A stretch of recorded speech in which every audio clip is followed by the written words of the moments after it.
இருப்பா ப்ரொசீஜர் சொன்னாங்களா இல்லையா? அவர் என்ன சொன்னாரு? நான் பேசுறேன், அவங்க சிஎஃப்ட் இருந்து பர்மிஷன் கேக்குறேன், உங்களுக்காக வேலை செய்யறேன்னு சொன்னாரு. இதுவரை பிடிக்காம இருந்தோமா? ஏன் இது 4 யானை பிடிக்கலையா? நான் வந்து 2 வருஷமா புல்லட் ராஜா பிடிக்கலையா? அதிகமான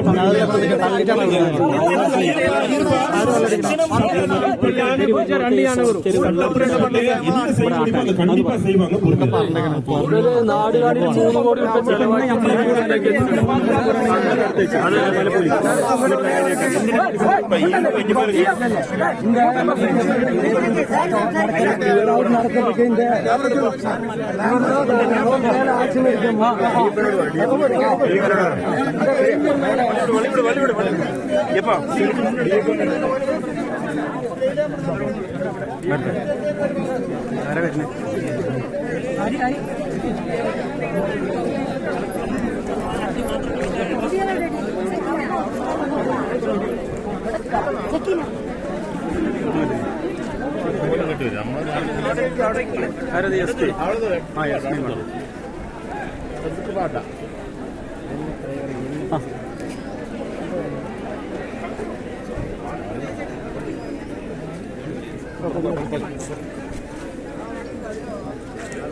சார் இப்போ மேடம் பேசுறாங்க.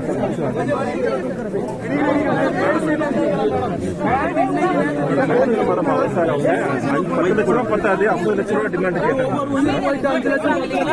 அது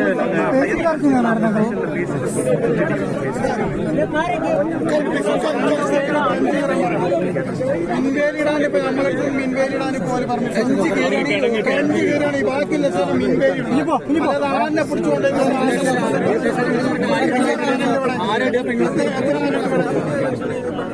ആനെ പിടിച്ചോണ്ടായാലും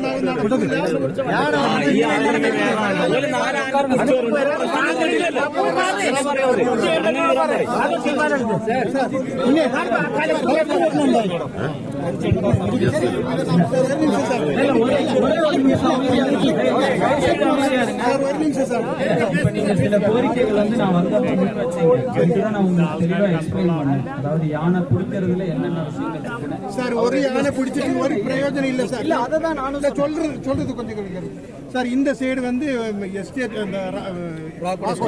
ராக்வுட் எஸ்டேட் ஒன்னு உப்ரா எஸ்டேட் 2 சைடுல நீங்க ட்ரஞ்சு கீறி கொடுத்தா மீதி நீங்க மின்வேலி போட்டு கொடுங்க.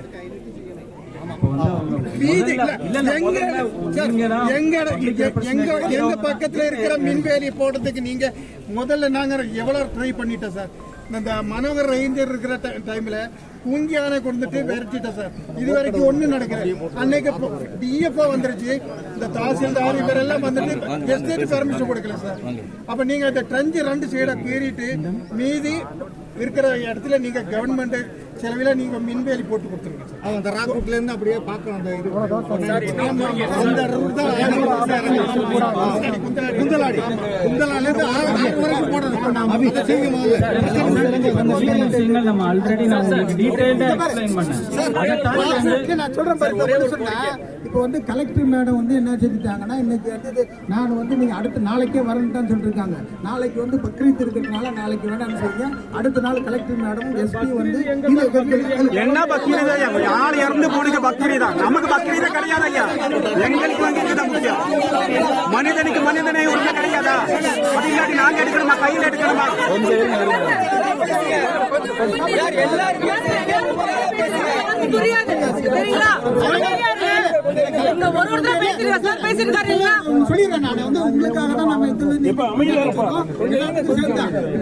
இந்த பிரச்சனைகள் எல்லாம் வந்து கலெக்டர் மேடம் வந்து நாளைக்கு வந்து நீங்க சொன்ன பிரச்சனையை உங்களையும் ஆய்வு பண்ணி அதுல வந்து கரெக்டா பேசி அதுக்கு ஒரு தீர்வு பண்ணிருக்கோம். இப்போ வந்து ஒரு 3 டிமாண்ட் வச்சாங்க. ஒண்ணு அக்கௌண்ட் வந்து அதிகமா படுத்தி கொடுக்கணும்னு சொல்லி கேட்டிருக்கீங்க. அது வந்து அரசாங்க விதிகளுக்கு உட்பட்டு என்ன செய்யுமோ அதை செஞ்சு அதுக்கு மேல அது பரிந்துரை பண்றதுக்கான நடவடிக்கை அவங்க செய்ய சொல்லி அதை செய்வோம். அதுக்கடுத்து நீங்க 2 டிமாண்ட் வச்சிருக்கீங்க. அது வேணா கலெக்டர் மேடம் அன்னைக்கு வராங்க. அங்கேயே ஏன்னா அவங்களுக்கு அவங்க ரைட்ஸ் அவங்க கிட்ட இருக்குது, அவங்களுக்கு அது ரெண்டையும் செஞ்சு அங்கேயே வந்து டிஎஃப்ஓ வச்சு அதுக்கான ஆர்டர் கொடுக்கறதுக்கான வேலையை அன்னைக்கே செய்யலாம். 2 நாள்ல செஞ்சு கொடுத்துடலாம். இந்த அடிப்படையில் நாம செஞ்சு கொடுப்போம். அதுக்கான ஒத்துழைங்க. இதுக்கு வந்து இந்த அளவுக்கு நம்ம வந்ததுனால இந்த குடும்பத்துக்கு நாம அதை செய்ய வேண்டிய அந்த இதை நாம செஞ்சு ஆகணும். கலெக்டர் மீட்டிங் ராக்கூட்ல இருந்து பொன்னாடி வரைக்கும் அந்த யானை உள்ள இடத்தை தடுக்கணும்.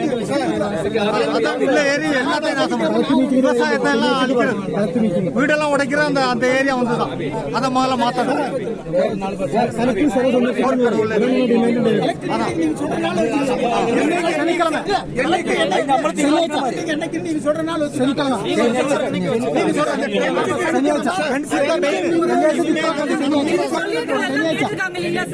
நாங்க எல்லாம் கன்சல்ட் பண்ணுவோம். வேற பாலிசி லெவல் என்ன முடிவெடுக்க முடியும் முடிவெடுப்போம்.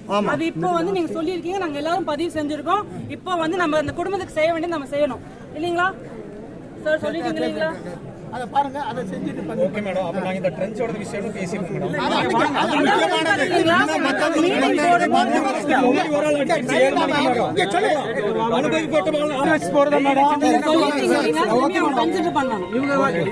நேற்று 6 மணிக்கு அங்க இருந்திருந்தா சார் இந்த நடந்திருக்கா சார்?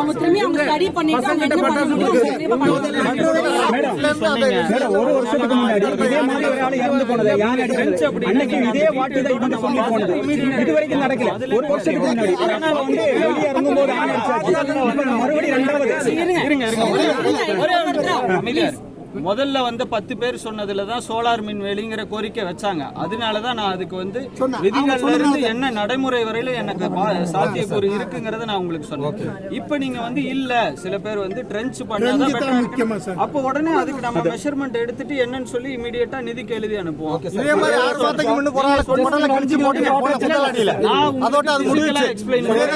ஒரே ஒரு நிமிஷம் நான் சொல்லிடுறேன். பிசிக்கலா உங்களுக்கு நான் எக்ஸ்பிளைன் பண்றேன். இந்த வருஷம் 27.5 கிலோமீட்டர் வந்து வனத்துறை வந்து பாடந்துறை, தேவர்சோலை, விலங்கூர் எல்லா பகுதியிலையும் பண்ணியிருக்கோம். அப்படி பண்ண முடிஞ்சவங்க இங்கேயும் எங்கனால பண்ண முடியும். நீங்க அப்ப வந்து இந்த டீடைல்டா கொடுங்க.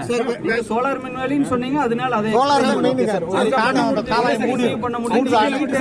செக் போஸ்ட் பாருங்க, ஃபுல்லா ட்ரென்ச் எடுத்திருக்கு. தொட்டி பாரஸ்ட் வீட்லோட வீடெல்லாம் ஹவுஸ் எல்லாம் இருக்குங்க. ஏதோ ப்ராப்ளம் இருக்கான்னு பாருங்க சார். அதே மாதிரி இங்கே செஞ்சு கொடுங்க. அதே தான் ட்ரென்ச் தான் எடுத்திருக்காங்க சார்.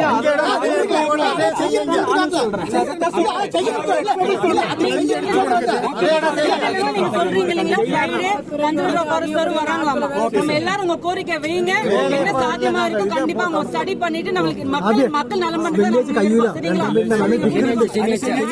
அதுக்குதான் பண்ணுவோம்.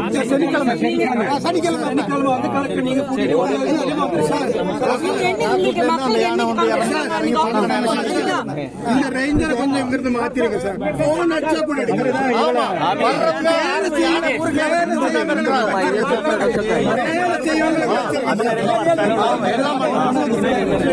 அடுத்த நாளைக்கு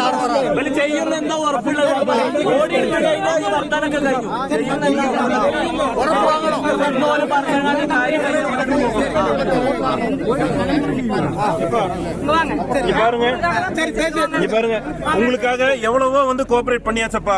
உங்க கோரிக்கையிலையும் கேட்டாச்சு, உங்களுக்கான மீட்டிங்கையும் உருவாக்கி கொடுத்தாச்சு.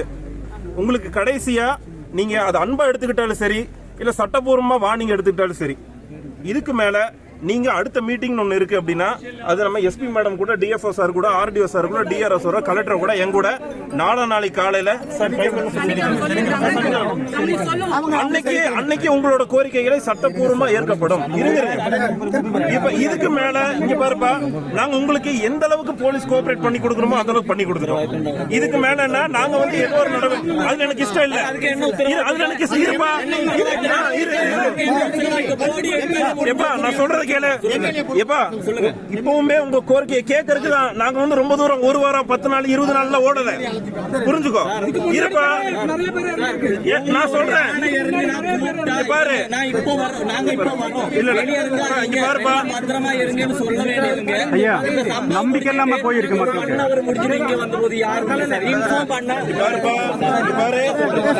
திரும்ப சொல்றேன், டிஎஸ்பி நான் திரும்ப சொல்றேன்.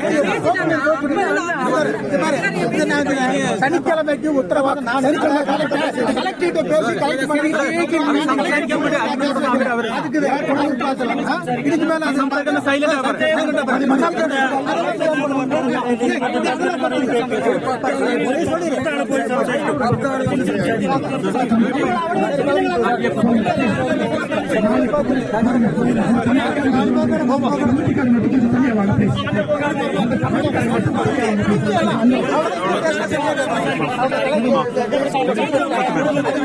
பேசுங்க.